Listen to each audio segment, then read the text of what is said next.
So, good day everyone. For today's video, we will answering those questions that given to us. So, first is what is a design pattern? So, si design pattern kay body siya are usable and proven solution sa mga common software problems. So, kani siya, ang purpose niya is to give the developers a standard approach that improves code flexibility, maintainability, and communication within the teams. So, kani siya, instead ga, i-reinvent ang isa ka code or ang solution sa isa ka scratch, ang developers, mag-reuse sila siya patterns so that they can save time and reduce errors. Then, maka-provide sila well-tested ways ng mga structure. And then, sa next is dati mga classic-classing design pattern.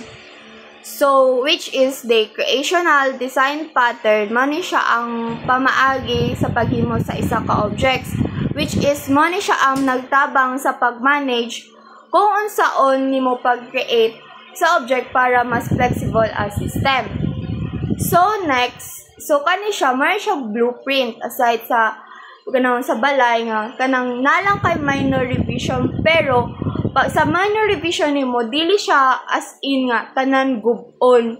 Like nga na good, kung magtukod kag lain, kung nakaidugang, anak good. So, next is the structural design pattern. So, kani si structural design, bari siya ang pag-assemble sa isa ka objects. So, kani siya, nagtaba ni siya para ma-combine sa mga objects aron dili complicated ang ima isa ka structure. So, sama sa Lego blocks ga, di ba na siya instruction. So, ikaw nga mag-assemble, pwede ka makahimahimog laing forma nga dili nimo maguba ang laing structure. Inga na ang structural design pattern. So, next is the behavioral patterns. Mani ang pamaagi sa tukon size ang mga objects. So, kani siya, mani nagtabang sa pag-assign sa responsibility sa isa ka communication sa mga objects. So, para sa mga adunay kana sa team nga naay mga adunay klaro, di ba? So, kana sila magtinabangay na sila kani siya ingani siya nga nag-coordinate silang duha. Next is the creational set pattern. So, daatay factor method. So, naatay ipagawas na diagram. So, kani siya is naghatag siya paagi to create the object ka dili kailangan i-specify ang exact class. So, useful siya kung naghag classes sa product para pareha sila og isa ka interface. So, naatay creator, factory method, then si product. Si concrete creator, si override, o si concrete product. So, kani siya, usa ni siya ka payment system nga lain-lain og klase. So, na siya GCash payment, card payment, o PayPal payment. Ang factory method, boni siya ang mag-decide kung unsa nga object or isa nga payment ang buhaton base sa user choice. So, si factory ang maglihok kung unsay gipili sa isa ka user. So, bailhan nato na siya sa diagram. So, next is the singleton. So, unsay benefit sa isa ka singleton? So, si singleton is makasure jud ka usara ka instance ang importante nga objects like app settings or data connection. So, kani siya, si singleton, makasave sa memory and ma-avoid niya ang conflicting states. Inga na si singleton. So, kani siya, ma-resulta siya sa hidden dependencies o lisod gayon ni testing kay kana siya, dili mo ko na siya sayon i-listen or i-reset ang global instances. So, in part 3, the structural pattern in context. So, naa siya how adapter pattern is used a messy system.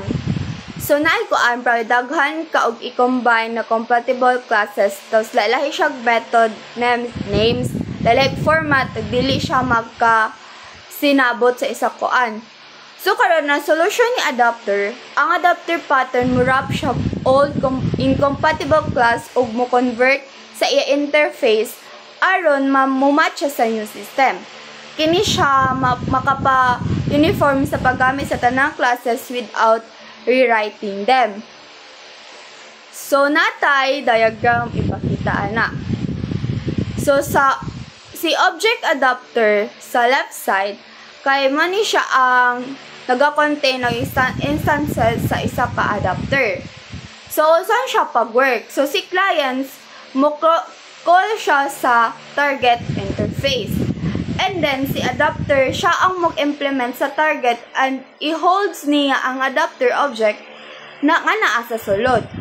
So, si inside nga naa sa adapter, mo i-translate into adaptive. So meaning, ang solid row is mo na siya ang actual object use.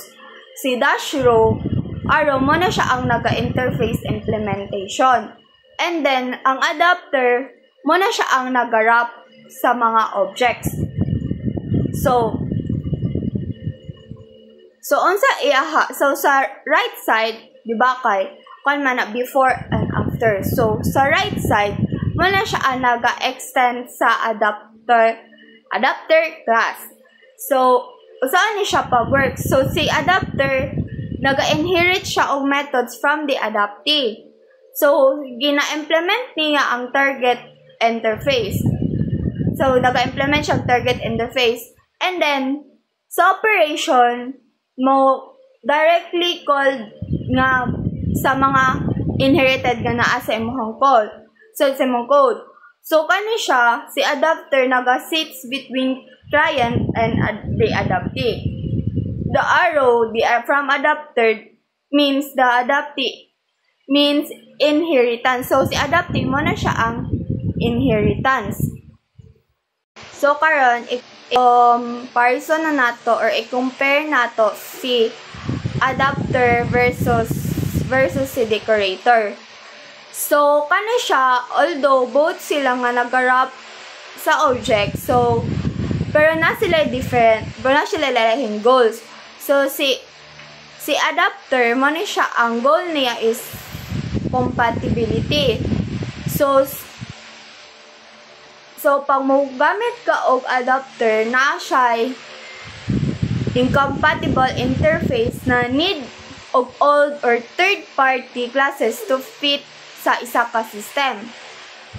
So, para kani siya, i-avoid niya ang rewriting sa old code.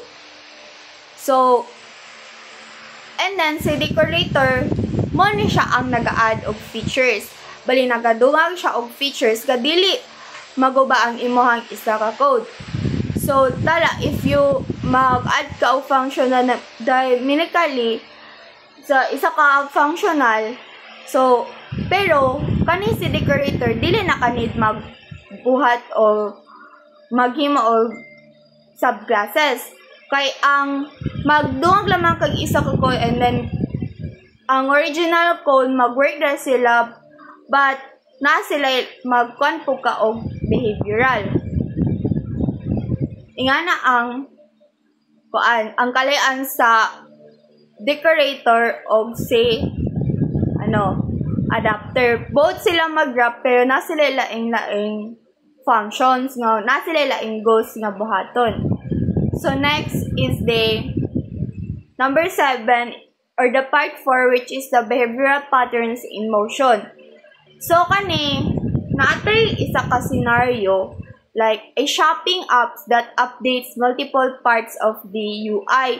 When the product stock changes, then naay add to cart button, then stock counter notification badge.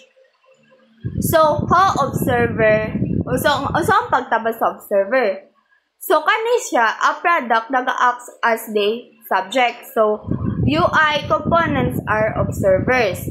So ang stock, when when the stock changes, so kung mag-ilis og stock, the product will simply notifies to the observers without knowing their classes. So, communication automatically and loosely coupled siya. Ingana ang observer design pattern. So, next is the behavioral design pattern. So, kani siya ang strategy.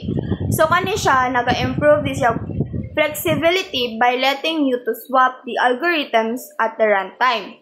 So, example, naatay payment process that pwede siya makaswitch between GCash, card, and PayPal. So, kani siya nga strategies without changing the main code.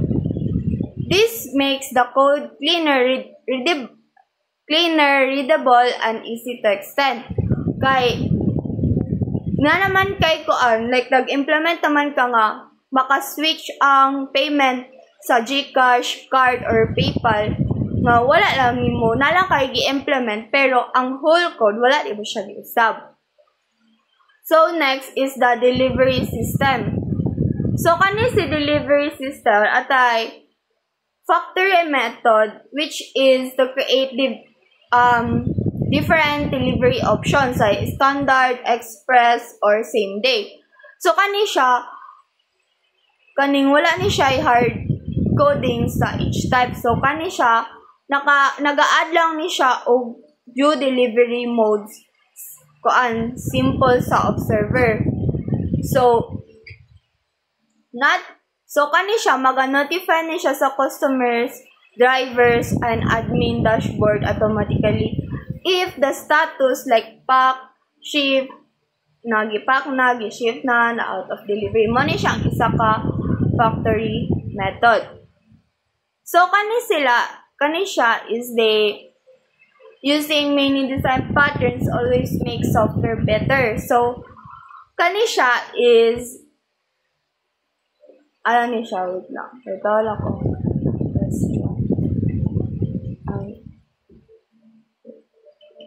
So, using many design patterns always makes software better. So, agree or disagree.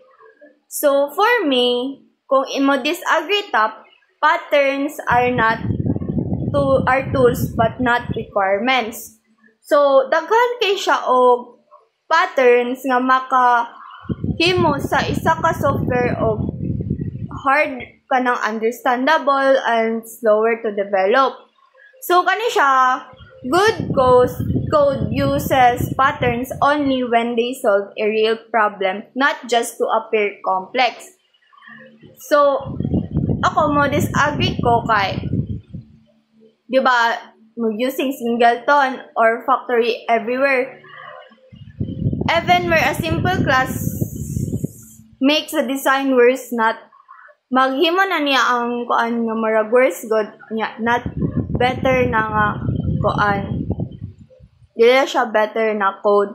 Like, daghana kayo idungag, masamot siya nga magka-difficult ang ato ang code. Basta samot na siya, magkalibog-libog ingana ang manod disagree ko.